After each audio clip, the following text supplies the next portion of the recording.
புத்தாண்டு நல்வாழ்த்துக்கள்.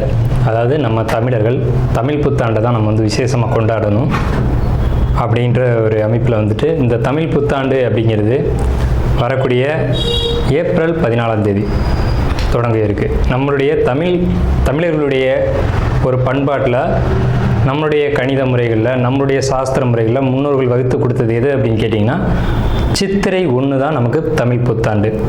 பிறக்க போகிற தமிழ் புத்தாண்டு இந்த சித்திரை 1 அப்படிங்கிறது விஸ்வாசு வருடம். அதாவது 60 வருடங்கள் தமிழருக்கு பிரபவ விவ சுக்ல பிரமோத்துத பிரமோத்பத்தி ஆங்கிரச ஸ்ரீமுக பவ யுவ தாது ஈஸ்வர வெகுதானியா அப்படின்ட்டு 60 வருடங்கள் தமிழ் வருடங்கள் கொடுக்கப்பட்டிருக்கு. அதில் 39வது வருடமானது விஸ்வாசு வருடம்.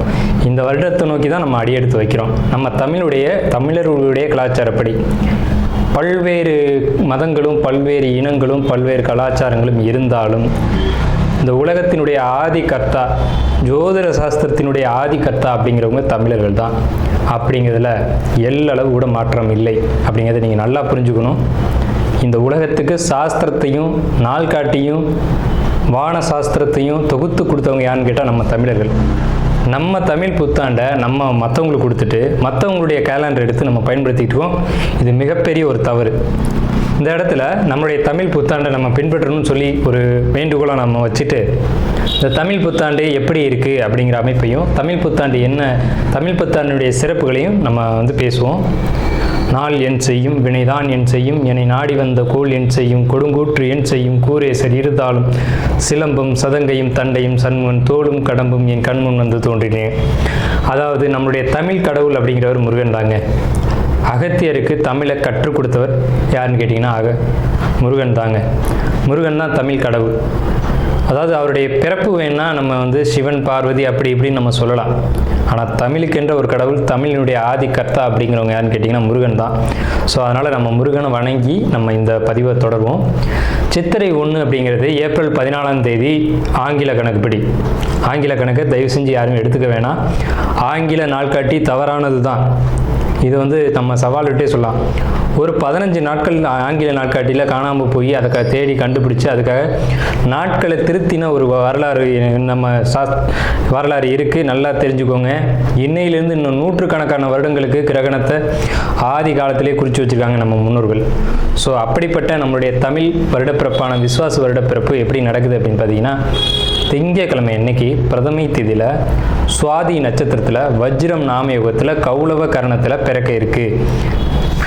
இந்த சித்திரை 1 தாங்க கேரளாவில் ஐயப்பனுக்கு நடை திறப்பு முதல்ல நடக்கக்கூடிய நாள். அப்படின்னா சித்திரை விசு அப்படின்னு சொல்லுவாங்க. விசு அப்படின்னா சமப்படுத்துதல் அப்படின்னு பேர். சித்திரை விசு அப்படிங்கிறத கேரளாவில் விசேஷமாக கொண்டாடுறாங்க. ஏன்னா நம்மகிட்டேருந்து பிழிஞ்சு போன ஒரு மொழி வந்து மலையாளம் அப்படிங்கிறது. சரி, விஸ்வாசு வருடத்துக்கு நம்ம முன்னோர்கள் என்ன விளக்கம் கொடுத்துருக்காங்க அப்படின்னா, விஸ்வாசு அப்படின்ற சொல் வந்துட்டு நேர்மை, நீதி, செல்வம் அப்படின்னு உயர்ந்த ஒரு அர்த்தத்தை வச்சுருக்காங்க. நம்மளுடைய தமிழ் மொழிக்கு நம்ம தமிழ்லேயே அர்த்தங்கள் தேட வேண்டிய ஒரு காலகட்டம் வந்தாச்சு. சரி, இந்த விஸ்வாசு வருடம் அப்படிங்கிறது நேர்மை, நீதி, செல்வம் அப்படிங்கிற ஒரு அர்த்தத்தில் வருது இந்த சொல் அப்படிங்கிறது.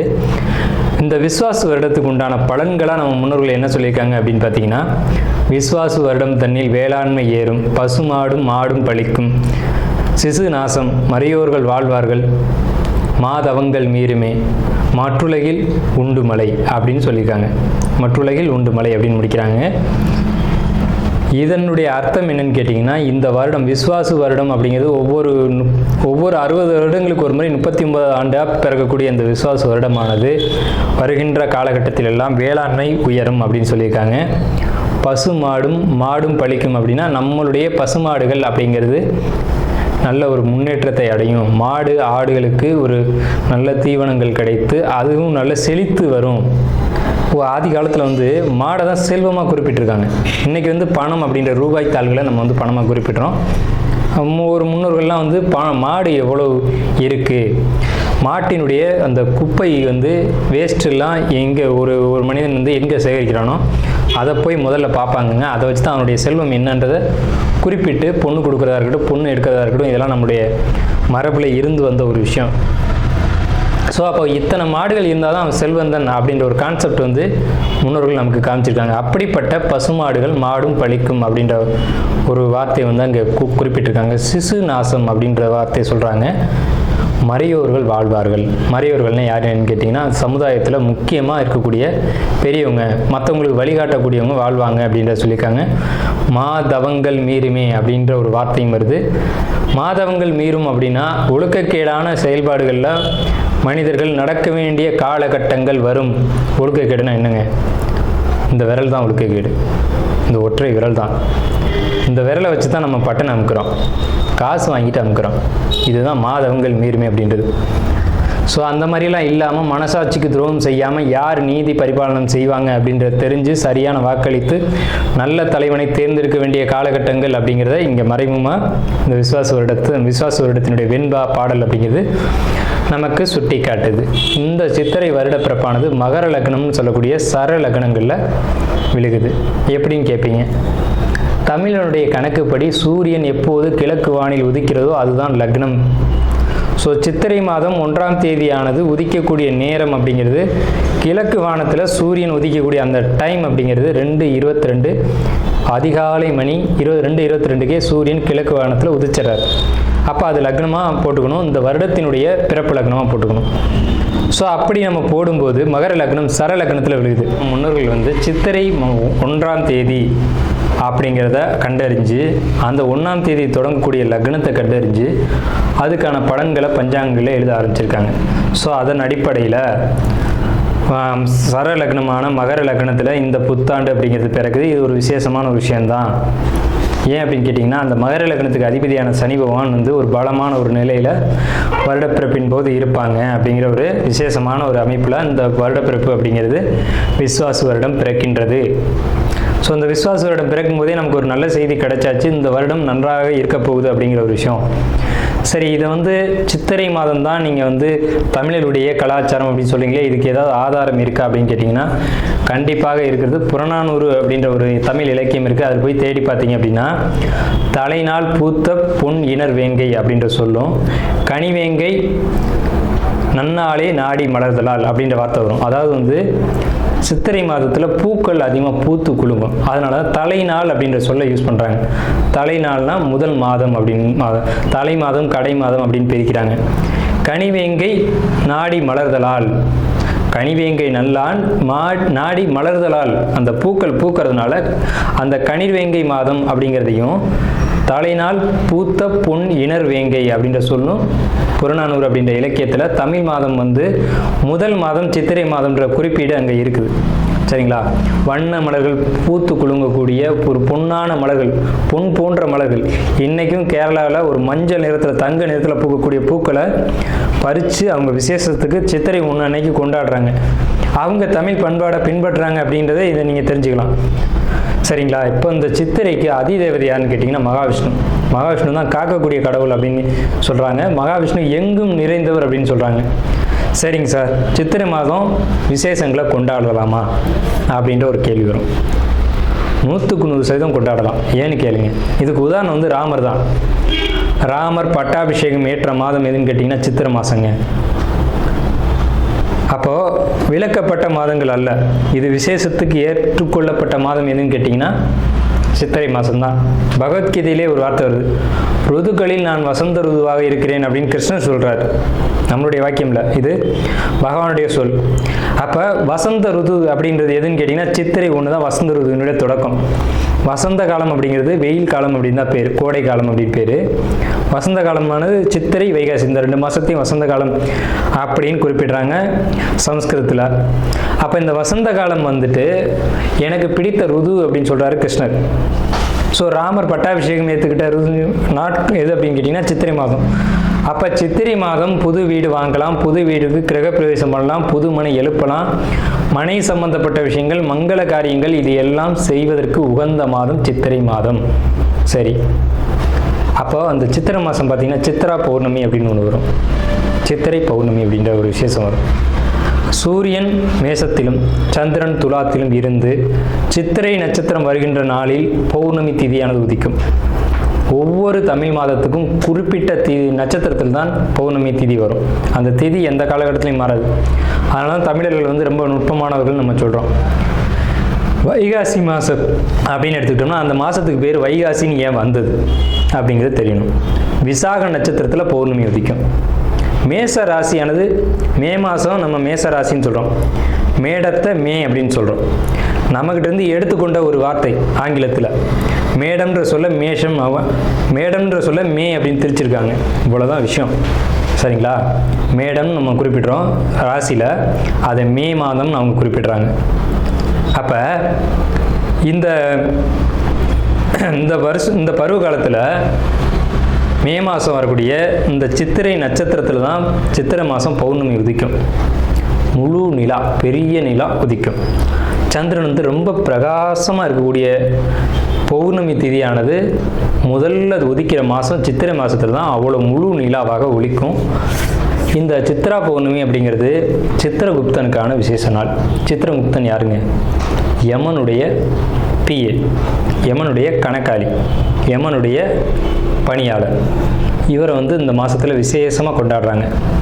நம்மளுடைய முன்னோர்கள் இறந்தவங்க இருக்காங்க அப்படின்னா அவங்க நல்ல ஆத்மாவா கெட்ட ஆத்மாவான்னு கணக்கு எழுதக்கூடியவர் சித்திரகுப்தன் தான்.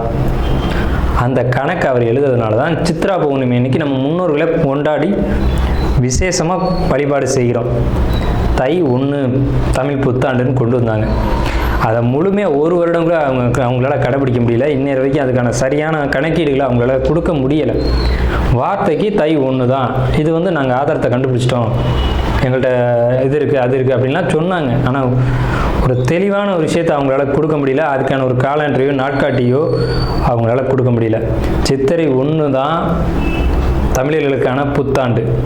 அந்த புத்தாண்டை விசேஷமாக கொண்டாடணும். எப்படிலாம் கொண்டாடலாம் சார்? எப்படி கொண்டாடலாம்? சித்திரை மாதத்துக்கு முத நாளே அதுக்கு நம்ம தயாராகணும். நம்மளுடைய பாரம்பரிய உடைகளை அன்றைக்கி அணியணும். என்னது நம்ம பாரம்பரிய உடை அப்படின்னு கேட்டிங்கன்னா, தும்பப்பூ மல்லு வேட்டின்னு கேள்விப்பட்டிருப்பீங்க.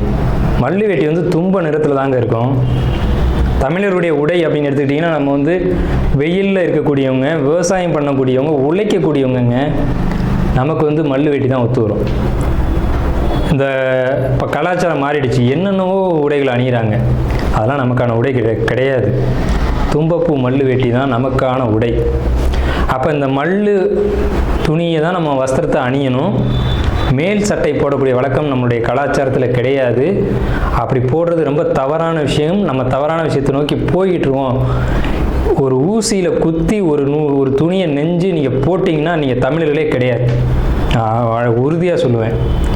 வெறும் துணியை நூலில் கோக்காமல் அணிகிறவன் தான் உண்மையான தமிழன்.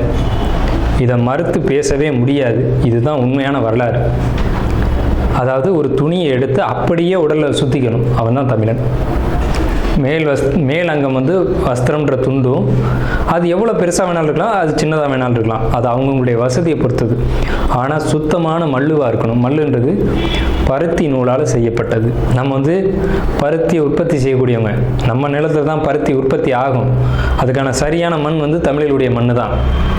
உலகத்துக்கே ஆடையும் சாஸ்திரத்தையும் கற்றுக் கொடுத்தவங்க யாருன்னா தமிழன் தான். ஸோ இந்த மாதிரி பாரம்பரிய உடைகளை அணிஞ்சு நம்ம விசேஷத்தை கொண்டாடணும். பச்சடி செய்வாங்க அன்னைக்கு, சித்திரை 1 அன்னைக்கு பச்சடி செய்வாங்க. இன்றைக்கெலாம் யாருமே செய்யறதில்ல. வேப்பம்பூ பச்சடி, மாங்காய் பச்சடி இதெல்லாம் செய்வாங்க. அது ரொம்ப இனிமையாக இருக்கும். வேப்பம்பூ எப்படி சார் இனிமையாக இருக்கும்? செய்வாங்க சார், அதை இனிப்பாக செய்ய முடியும். பச்சடி செய்வாங்க. அன்னைக்கு அந்த உணவை எடுத்துக்கணும். வேப்பம்பூ ரசம்லாம் வச்சு அன்றைக்கி சாப்பிடுவாங்க. அவ்வளோ ருசியாக இருக்கும். அந்த நாளில் அந்த உணவை தான் எடுத்துக்கணும்னு நமக்கு முன்னோர்கள் சொல்லியிருக்காங்க. அதை தவிர்த்து நீங்கள் போகிறது அப்படிங்கிறது ஒரு சிறப்பான விஷயம் கிடையாது. சரி, நம்ம வந்து இந்த 39ஆம் ஆண்டில் இருக்கோம். கலியுகாதி வருஷம் 5127ஆவது ஆண்டு இந்த விசுவாச வருடம் பிறக்குது. இந்த ஆண்டினுடைய ராஜா மந்திரி அப்படிங்கிறது சூரியன். இந்த ஆண்டினுடைய ராஜா மந்திரி அப்படிங்கிறது சந்திரன். அர்க்காதிபதி சூரியன், மேகாதிபதி சூரியன், சஸ்யாதிபதி குரு, சேனாதிபதி சூரியன், ரசாதிபதி சனி. இந்த ஆண்டினுடைய ராஜா அப்படின்னு சொல்லக்கூடியவர் சந்திரன் பலமாக இருக்காங்க. இந்த ஆண்டு உடைய தொடக்கத்திலே பலமாக இருக்காங்க. சனி பலமாக இருக்காங்க. சூரியன் பலமாக இருக்காங்க. சூரியன் எப்போவுமே வருஷ ஆண்டு பிறப்பு அப்படின்னாலே சூரியன் பலமாக தான் இருப்பார். அது என்ன ஸ்பெஷல்னு கேட்டிங்கன்னா, அந்த வீடு வந்து எந்த ஒரு பலகீனமும் அடையாமல் இருக்குது. மேசராசி. சஸ்யாதிபதி குரு அதீத பலத்தில் இருக்கார். எப்படின்னு கேட்டிங்கன்னா, பரிவர்த்தனை யோகத்தில் குரு சுக்கிரன் பரிவர்த்தனையில் தங்களுடைய வீடுகளை மாற்றிக்கிட்டு, பகை கிரகங்கள் தான் குரு சுக்கிரன், ஆனால் தங்களுடைய வீடுகளை பரிமாற்றம் செஞ்சுக்கிட்டு நல்ல ஒரு பலமான நிலையில் இருக்காங்க. இந்த வருஷம் மழை வந்து ரொம்ப அற்புதமாக பெய்யும். சகல ஜீவராசிகளுக்கும் உணவுகள் தட்டுப்பாடு இல்லாமல் கிடைக்கும். ரொம்ப பெரிய ஒரு அற்புதமான விஷயம். அன்னதானங்கள், கோயில் விசேஷங்கள் சிறப்பாக நடக்கும். ஆனால் அந்த புனித யாத்திரைக்கு போகக்கூடியவங்களுக்கு இந்த விஸ்வாச வருடம் அவ்வளோ சிறப்பாக இல்லை. அங்கே சில நெருக்கடிகள், தொந்தரவுகள் இருக்கலாம் அப்படின்ற ஒரு சின்ன மைனஸ் மட்டும்தான் இருக்குது. அதே நேரத்தில் உணவு உற்பத்திகள் அப்படிங்கிறது அதிகரிக்கும். மழை நல்லா பொழியும். அணு ஆயுத உற்பத்திகள் அதிகமாக இருக்கும். ஆயுதங்கள், இரும்பு, எஃகு போன்ற விஷயங்களுடைய உற்பத்தி அதிகரிக்கும். மருத்துவத்தில் இந்திய தேசம் முதலிடத்தை வகிக்கும். வட மாநிலங்களில் வெள்ள பாதிப்புகள் ஏற்படும். மின்சார தடைகள் அடிக்கடி ஏற்படும். பேட்டரி வாகனங்கள் அதிகரிக்கும். பெரும்பாலும் இந்த பெட்ரோலியம் சம்மந்தப்பட்ட வாகனங்கள் அப்படிங்கிறது குறையும். தங்கம், வெள்ளி உளைச்சல் அப்படிங்கிறது உச்சத்தை அடையும். விலை உச்சத்தை அடையும். தங்கம், வெள்ளியை பொறுத்த வரைக்கும், ஆபரணங்களை பொறுத்த வரைக்கும் விலை உச்சத்தை அடையும். ஆனால் விலையும் அதிகம் அடையும் போதெல்லாம் அந்த விற்பனையும் அதிகமாகும். நல்ல லாபங்கள் கிடைக்கும். அதிகமாக தங்க நகைகளை வாங்கி அணியக்கூடியதும் சேமிக்கக்கூடியதும் இந்த ஆண்டு மக்கள் செய்வாங்க. சுரங்கம், பெட்ரோலியம், கிணறு இதை பொறுத்த வரைக்கும் விபத்துக்கள் ஏற்படுத்தி கொண்டே இருக்கும். பெண்களுக்கு அவமரியாதைகளும் பாலியல் தொந்தரவும் நடைபெறும். இது ஒரு மைனஸ் தாங்க. பூச்சி, கருவண்டு இந்த மாதிரியான விஷயங்கள் அதிகரிக்கும். வெங்காயம், தக்காளி, பூண்டு, மாங்காய், புளி இதனுடைய உற்பத்தியும் அதிகமாக இருக்கும். விலையும் அதிகமாக இருக்கும். மனிதர்களுக்கு இந்த நடைப்பயணம் போகக்கூடியவங்களுக்கு மட்டும் கொஞ்சம் தொந்தரவுகள் இருக்குங்க. இது இந்த ஆண்டினுடைய பலனாக இருக்குது. இந்த ஆண்டு எப்படி கொண்டாடணும் அப்படின்றத பற்றி நம்ம பேசணும், சரிங்களா? அப்போ அந்த நாளில் புத்தாடைகள் அணிஞ்சு விசேஷமாக நம்ம அதுக்கு முத நாளே தயாராகிடணும். சித்திரை கனி காணுதல் அப்படின்னு சொல்லுவாங்க. சித்திரை கனி காணுதல் தமிழருடைய ஒரு மரபான பண்பாடு.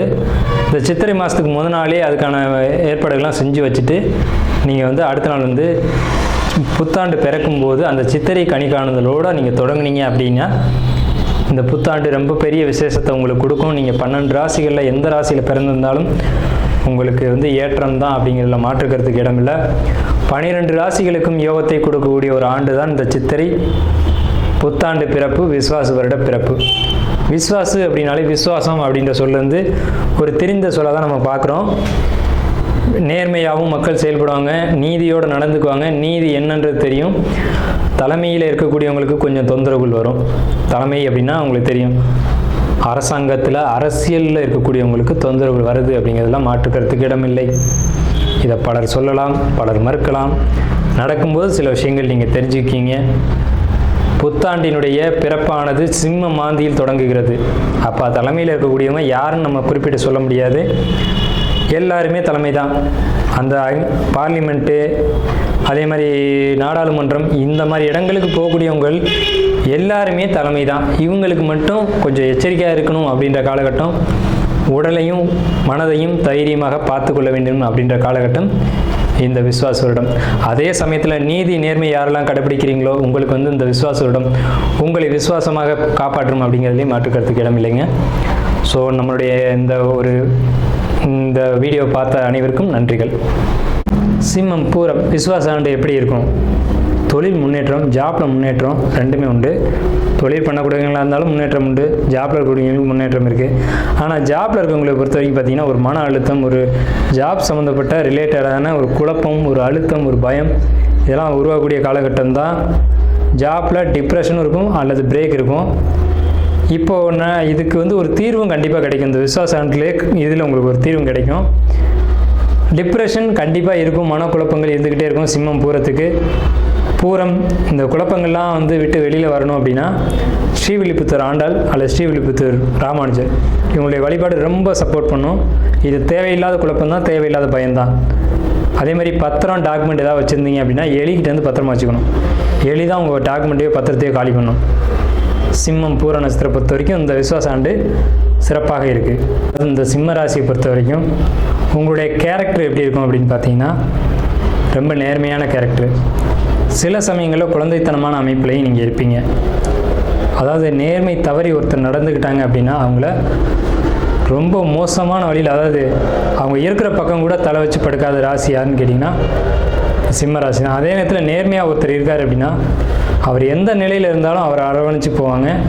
பணம், காசு, பெயர், புகழ் அதெல்லாம் எதிர்பார்க்க மாட்டாங்க. இப்போ இந்த சிம்ம ராசியில் நிறைய தலைவர்கள், முக்கியமானவங்கள்லாம் அவதரிச்சிருக்காங்க, அது நமக்கு தெரியும். அப்போது அவங்களுடைய மெரிட்டான குணம் பாருங்கள் எந்த அளவுக்கு இருந்தது அப்படின்றது உங்களுக்கு தெரியும். எல்லாம் உலகத்துக்கு தெரிஞ்ச விஷயந்தான். சிம்மம் அப்படின்னாலே நேர்மை, அப்புறம் வந்து பார்த்திங்கன்னா குழந்தைத்தன்மை அப்படிங்கிறது அவங்களுக்குள்ள இயல்பாகவே இருக்கும். சரி, இவங்களுக்கு வந்து நேர்மை தான் ரொம்ப முக்கியமான ஒரு விஷயமே. இவங்களோட சேர்ந்து பயணிக்கணும் அப்படின்னா நம்ம நேர்மையோடு இருக்கணும். நேர்மை தவறி நடந்துக்கிட்டோம் அப்படின்னா நம்மளை ஒருபோதும் வச்சுக்க மாட்டாங்க, கிட்டே வரமாட்டாங்க.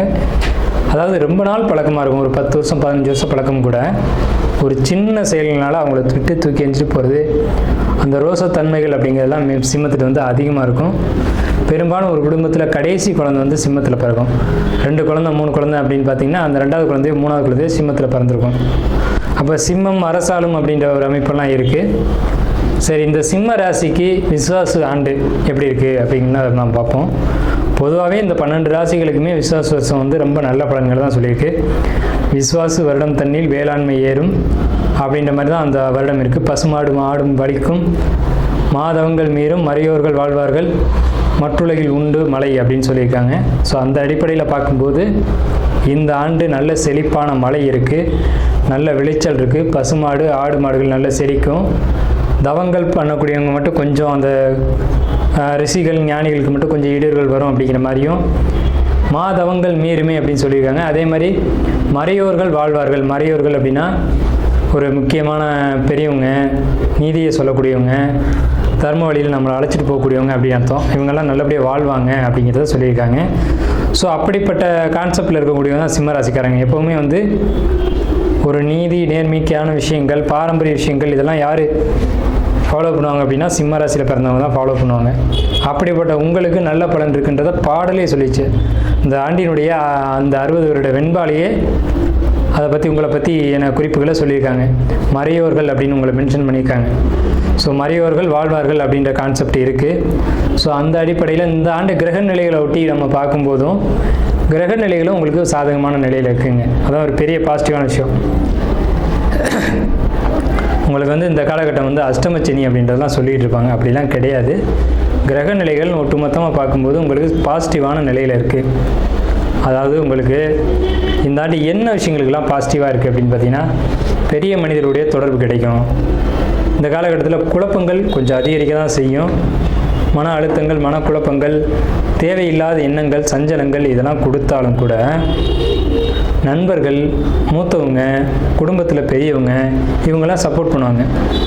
வருமானம் நல்லா இருக்குமா சார் அப்படின்னு கேட்டிங்கன்னா, ஜாப்பில் இருக்கக்கூடிய சிம்மராசி சிம்ம லக்னம் அல்லது கடுமையாக உழைப்பை செலுத்தக்கூடிய தொழிலில் இருக்கக்கூடிய சிம்மராசி சிம்ம லக்னம் நிச்சயமாக பெரிய அளவு வருமானத்தை பார்ப்பாங்க. அது மாற்றமே இல்லை. எப்படின்னு கேட்டிங்கன்னா, கடுமையான உழைப்பு இருக்கணும். மூத்தவங்க பெரியவங்க இவங்களுடைய சப்போர்ட் வந்து பெரிய அளவில் கிடைக்கும். இப்போ சிம்ம ராசியாக இருந்தாலும் சரி, சிம்ம லக்னமாக இருந்தாலும் சரி, 2 பேருக்குமே இது பொருந்தும். பொருளாதார தடை ஏற்படுற மாதிரியான ஒரு சூழல்கள் தெரியும். உண்டு தான், இல்லைன்னு சொல்கிறதுக்கு இல்லை. ஆனால் இருந்தாலும் இந்த காலகட்டத்தில் பொருளாதார தடைகள் ஏற்பட்டாலும் நண்பர்கள் மற்றும் பெரியவங்களுடைய உதவி அப்படிங்கிறது பெரிய சப்போர்ட்டிவாக இருக்கும். தந்தை வழியில் அல்லது தந்தை மகன் வழியிலையோ தந்தை மகள் வழியிலையோ உறவுகளுக்குள்ளே கொஞ்சம் நெரிசல்கள் வரும். அரசியலில் இருக்கக்கூடியவங்க, அரசியல்வாதிகளுக்கு பொறுத்த வரைக்கும் மக்கள்கிட்ட அதிருப்தியும் எதிர்ப்பும் உங்களுக்கு உருவாகும். மாணவர்களை பொறுத்த வரைக்கும் நல்லா படிப்பாங்க அப்படின்னு தான் சொல்லணும். இருந்தாலும் இந்த ஆண்டு உங்களுக்கு படிப்பில் தேவையில்லாத ஒரு பிரேக் அப்படிங்கிறது விழுகும். ஸ்கூல் சரியாக போக முடியல அப்படிங்கிற ஒரு கான்செப்ட், உடம்பு சரியில்லைன்னு சொல்லக்கூடியதோ அல்லது ஏதேனும் விபத்துக்கள், தடுமாற்றங்கள், அதாவது ஒரு சின்ன காயங்கள் படுறது, விபத்து ஏற்படுறது, அதனால் நான் பள்ளிக்கூடம் போகலை அப்படின்னு சொல்லக்கூடிய ஒரு அமைப்புகள் அப்படிங்கிறதெல்லாம் இந்த காலகட்டத்தில் உண்டு. ஏதேனும் ஒரு காரணம் காட்டி நீங்கள் வந்து பள்ளிக்கூடம் போகாமலேயோ ஸ்கூல் போகாமலேயோ தடைகளை ஏற்படுத்தக்கூடிய ஒரு அமைப்பு உண்டு. வெளியூர் வெளிநாட்டு பயணங்களுக்கான வாய்ப்புகளை கொடுக்கும். அதை முடிஞ்ச வரைக்கும் நீங்கள் தவிர்த்துக்கோங்க. அது ஒரு சிறப்பான அமைப்பு அப்படிங்கிறதுக்கு இல்லை. வெளியூர் வெளிநாடு பயணங்களை பொறுத்த வரைக்கும், ஜாப்பை பொறுத்த வரைக்கும் ஜாப்பில் இருக்கக்கூடிய சிம்மராசி சிம்ம லக்னக்காரங்களுக்கு நல்லா இருக்குன்னு ஏற்கனவே சொல்லிட்டோம். இருந்தாலும் பெண்களால் இடையூறுகள் ஏற்படும். நீங்கள் ஆண்களாக இருக்கும் பட்சத்தில் இன்னொரு பெண்ணால் நீங்கள் வேலை செய்யக்கூடிய இடத்துல நம்ம இவ்வளோ நாள் இருக்கமே, இவர் புதுசாக வந்து நமக்கு தொந்தரவாக இருக்காரு, நமக்கு வந்து பாஸ் கொடுக்குற மரியாதை விட இவருக்கு அதிகமாக கொடுக்குறாங்களே, இவங்க வந்து வேலையை அதிகமாக செய்கிறாங்களே, இவங்களுக்கு ஏதாவது இடைஞ்சல்களை கொடுக்கணும் அப்படின்ற மாதிரி யாராவது ஏதேனும் தொந்தரவுகளை கொடுக்கக்கூடிய காலகட்டம் தான் இது. அதில் மாற்றுக்கிறதுக்கு இடம் இல்லை. அதை பொறுத்த வரைக்கும் நீங்கள் உங்களுடைய வேலை உண்டு, நீங்கள் உண்டு அப்படின்னு கடுமையாக உங்களுடைய பணிகளை செஞ்சுட்டு போனீங்க அப்படின்னாவே உங்களுக்கான தொழில் வேலையில் இருக்கக்கூடிய பிரச்சனைகள் அப்படிங்கிறது சரியாகும். இல்லை அவங்க வந்து அது மாதிரி பண்ணுறாங்க, எனக்கு இருக்க பிடிக்கல, நான் ஒதுங்கிக்கலாம்னு நினைக்கிறேன், அந்த மாதிரியான ஒரு கான்செப்ட் அப்படிங்கிறது இந்த நேரங்களில் உங்கள் மனசுக்குள்ளே வர வேண்டாம். அதே மாதிரி தொழில் பண்ணக்கூடிய சிம்ம ராசி சிம்ம லக்னம் பொறுத்த வரைக்கும் தொழிலில் உங்களுக்கு இடமாற்றம் அப்படிங்கிறது நிச்சயமாக இருக்குது. அந்த இடமாற்றத்தை ஏற்படுத்திக்கோங்க. எப்போவுமே சிம்ம ராசி அப்படின்னாலுமே அது சிறராசின்னு பேர். ஒரு தொழிலாக இருக்கட்டும், ஒரு வீடாக இருக்கட்டும், ஒரு எந்த ஒரு இடமா இருந்தாலும் அந்த இடத்துல நிலையாக இருக்கக்கூடியவங்க யாருன்னா சிம்மம் தான். அதிகமாக வெளிநிலங்களுக்கு பயணமே போக மாட்டாங்க, இருந்த இடத்துலேருந்தே எல்லா வேலையும் செய்யணும்னு நினைப்பாங்க. ஸோ அப்படிப்பட்ட உங்களுக்கு அலைச்சல்கள் இல்லாமல் ஒரு இடத்துலேருந்து இன்னொரு இடத்துக்கு மாறுறது அப்படிங்கிறது ஒரு பிடிக்காத தன்மையாக இருக்கும். ஆனால் இந்த விசுவாச ஆண்டில் ஒரு இடமாற்றத்தை கொடுக்கும். அந்த இடமாற்றம் மிகப்பெரிய நன்மைகளை கொண்டு வந்து சேர்க்கும். அதுக்காகவாது நீங்கள் இந்த இடமாற்றத்தை ஏற்படுத்திக்கிங்க. அதாவது பழைய பாடல் ஒன்று உண்டு, எங்களுக்கும் காலம் வரும், காலம் வந்தால் வாழ்வு வரும், வாழ்வு வந்தால் அனைவரையும் வாழ வைப்போமே அப்படின்ட்டு. அந்த மாதிரி உங்களுக்கு வாழ்க்கை வந்தாச்சு, நீங்களும் வாழ போகிறீங்க, அடுத்தவங்களையும் வாழ வைக்க போகிறீங்க. ஸோ செழிப்பான இந்த விசுவாச ஆண்டு அப்படிங்கிறது சிம்ம ராசிக்கு எல்லா வகையிலையும் முன்னேற்றத்தையும் ஏற்றத்தையும் தர காத்துக்கிட்டு இருக்கு. அப்படிங்கிறதுல மாற்றுக்கருத்துக்கு இடமில்ல. கவனமாக இருக்க வேண்டிய விஷயங்கள் அப்படின்றத பொறுத்த வரைக்கும் உழைக்காமல் வரக்கூடிய வருமானங்களை நீங்கள் ஒருபோதும் ஏற்றுக்காதீங்க. சிம்மம் ஒருபோதும் அதை அக்செப்டன்ஸ் பண்ணாது. அதே மாதிரி நேர்மை நீதி அப்படின்ற விஷயத்தை எப்பவும் போல் கவனத்திலே இருங்க. நேர்மை நீதி தவறுனீங்க அப்படின்னா அதுக்கான தண்டனைகள் உடனடியாக கிடைக்கும். ஸோ நேர்மையான வழியில் இப்போ அரசு ஊழியராக இருப்பாங்க, ஆனால் லஞ்சம் வாங்காமல் இருப்பாங்க. அவங்க யாருன்னு பார்த்தீங்கன்னா சிம்ம ராசி சிம்ம லக்னமாக இருக்கும். ஒன்று மக நட்சத்திரம் பூர நட்சத்திரம் இவங்களாக தான் இருப்பாங்க. பெரிய உயர் அதிகாரியாக இருப்பாங்க, ஆனால் லஞ்சம் வாங்க மாட்டேன்னு சொல்லுவாங்க. அவங்களுக்கு பூரா இப்போ ஒரு செக் வரும், என்னென்னா வாங்க வேண்டிய கட்டாயத்துக்கு தள்ளப்படுவாங்க. அங்கே எப்போவுமே சிம்மம் மனசுன்னு அர்த்தம். மனசாட்சியை மீறிய ஒரு காரியத்தை செய்யாதீங்க. இதுதான் சிம்மத்துக்கு உண்டான பரிகாரம். ஸோ சிம்மத்துக்கு அஷ்டமச்சனி நடக்குது சார். ஆமாம் நடக்குது. பரிகாரம் என்ன சார்? மனசாட்சிக்கு விரோதமாக செயல்படாதீங்க. சிம்மம்ன்றது அந்த வீட்டினுடைய தன்மைகள் அப்படின்னு ஒட்டி பார்க்கும்போது அந்த வீடு ஒரு வனப்பகுதி, அந்த வீட்டில் ஒரு சிங்கம் இருக்குது. அப்போ சிங்கத்து மேலே யார் உட்காந்துருக்கா? எந்த தெய்வங்கள் உட்காந்துருக்கு? பார்வதி இருக்காங்க, காளி, பிடாரி, உக்கிரமான தெய்வங்கள். இந்த மாதிரி தெய்வங்களை பிடிச்சு நீங்கள் வழிபாடு செய்யும்போது இந்த வருடம் விஸ்வாச வருடம் உங்களுக்கு முழு யோகத்தையும் பாதிப்பு இல்லாத வாழ்க்கையும் தரும். அப்படிங்கிறதுல எல்லளவு கூட மாற்றம் இல்லை. ஸோ இந்த வகையில் பார்க்கும்போது சிம்மத்துக்கு ஏற்றம் நிறைவாக இருக்குது. பரிகாரம் சொல்லியிருக்கோம். அரசியல்வாதிகள், மாணவர்கள், பெண்கள், அப்புறம் வேலைக்கு போகக்கூடியவங்க, தொழில் பண்ணக்கூடியவங்க, மாணவர்கள், இவங்களை எல்லாத்த பற்றின கருத்துக்களை விரிவாகவும் தெளிவாகவும் சொல்லியிருக்கோம். தயவு செஞ்சு இந்த வீடியோ ஸ்கிப் பண்ணாமல் முழுமையாக பாருங்கள். அப்போ தான் நம்ம என்ன சொல்ல வரோம் அப்படின்ற கருத்து வந்து உங்களுக்கு முழுமையாக கிடைக்கும். நம்ம சேனலில் தொடர்ந்து ஜோதிடம், வாஸ்து மற்றும் பரிகாரங்கள் இது சம்மந்தப்பட்ட விஷயங்களையும் ராசி பலனையும் தொடர்ந்து கொடுத்துட்டே வரோம். தங்களுடைய பொன்னான நேரத்தை ஒதுக்கி முழுமையாக பார்க்கும்படி கேட்டுக்கிறோம். ஸோ இந்த ஒரு வீடியோ பார்த்ததுக்கு நன்றியும் வாழ்த்துக்களும்.